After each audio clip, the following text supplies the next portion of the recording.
One of our Advanced Selling podcast listeners sent me a link the other day to a Forbes article on leadership, and it really was about how do you keep good talent. And as I looked at the article, I really liked it. I'm going to share with you a couple of thoughts on it now. We've actually linked to it on the blog here. But it reminded me of the statistic that still blows me away, although I do agree with it. And that is, when you lose someone in your organization, when they leave the organization by their own design, not if you fire them, it can cost 2 to 3 times their annual salary.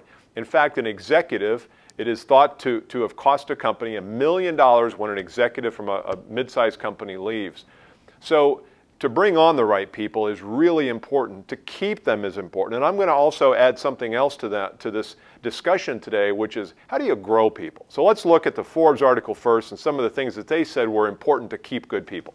One at a time, but I'm not going to spend too much time on it. Number one, they've said that bureaucracy really creates problems for people. The more bureaucratic your organization becomes, if they can't talk to the people that make the decision, it's going to be really tough to keep good people. Second is no passion, and what that means is no passion for the projects you've given them. It doesn't mean they don't have passion at all. It means the job requirements and the passion they have to expend don't mix. Third, poor annual reviews. Doesn't mean they've gotten bad annual reviews. It means they've got no annual reviews.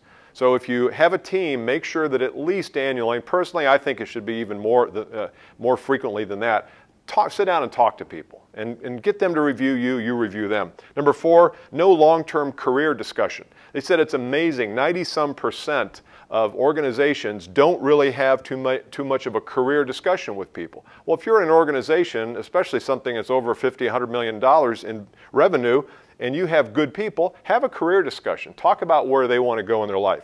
Number 5, shifting whims. I see this a lot in organizations where one day on a Monday it's about generating new business from current clients, and by Wednesday it's now forget that, let's go generate new business from brand new clients. So make sure that your whims aren't shifting. Make sure you have a plan and stick to it. Number 6, no accountability. Now this doesn't mean that they don't demand accountability from someone else. It means they aren't held accountable. People do like accountability as long as they're not micromanaged. Number 7, top talent attracts top talent. This is so true. If you've got a sales organization that's got 25 people in it and 3 are high producers and the other 22 are low producers, don't expect to attract a bunch of great talent because they're going to see what they have to work with and they're not going to be attracted to that. Number 8, missing vision. We hear a lot about this. Do you have a vision? Do people know it?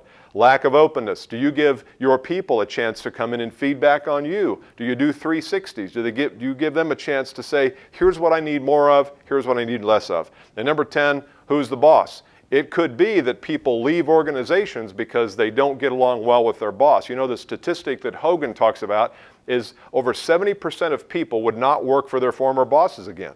And that tells me that a lot of times you're not very inspiring as a boss, nor am I. So that's the Forbes article. It talks about keeping talent. So now I've taken this a step further and I've said, well, we want to keep good talent, yes, but we also want to grow talent.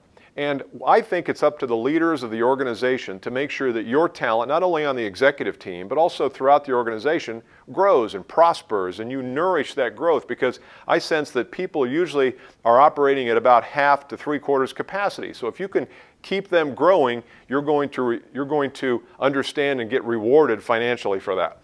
So here's 5 things that I think you should be doing to grow your talent. Number 1, make sure their personality matches the job fit. Here's a perfect example of that. A lot of times we'll bring a salesperson in, or our clients will bring a salesperson in from the outside. They'll look great on a resume. They'll have great experience. They'll supposedly be really good at what they do. They drop them into the field and they can't sell anything. And you look at their personality, we use the Hogan assessment here, but any personality tool will do. We look at the personality and they're not hunters. And yet you've put them in a position to go out and generate new business. They're just not naturally good at that. So a lot of times the personality of the person, and you've got to test them. You can't ask someone what their personality is or what their strengths are. You've got to test them. Does not match the job. If it doesn't, you're going to have trouble. If it does, that's how you're going to get growth. Number 2, engagement. There's a statistic out there, if I can only say the word, a statistic that says that only half the people are really engaged in their work. Well, if you have disengaged people, and it could be because of your leadership skills or another team member's problems, peers, you probably aren't getting feedback on that. And so to the extent that we have an engaged workforce and we have to go out and find out if they're engaged, get them to tell us whether they are or not, that's going to help grow talent. People who are engaged, you get feedback from, you can start to fix problems. Number 3, reinvention. You know, we talk a lot about reinventing the sales process, reinventing leaders, reinventing your company. We should always be working on reinventing ourselves no matter how old we are. Because why? The market demands it. So every person in your organization should be thinking, how can I do my job better? How can I reinvent the processes around here to make sure that people are more inspired, people are more motivated, people are more compelled to bring out their best every day when they come in.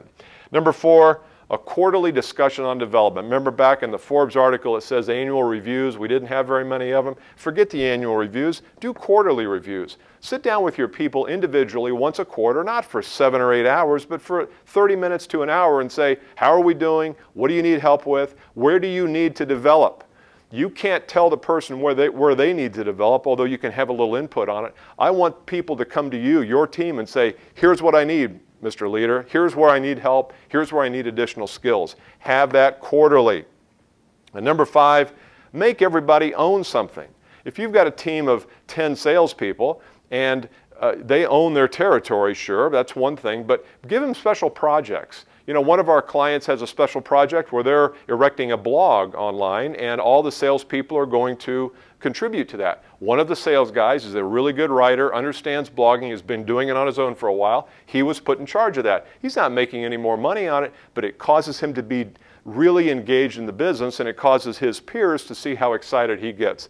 Make sure everybody owns something. When you do that, talent grows. I'd appreciate your comments if you have any, positive or negative. If you think I'm all wet on this stuff, that's fine. Tell me that as well. Look down below and there's a place for comments. I really enjoyed it. We'll come back and talk a little bit more about how to grow talent, be a little bit more specific about it. Bye-bye.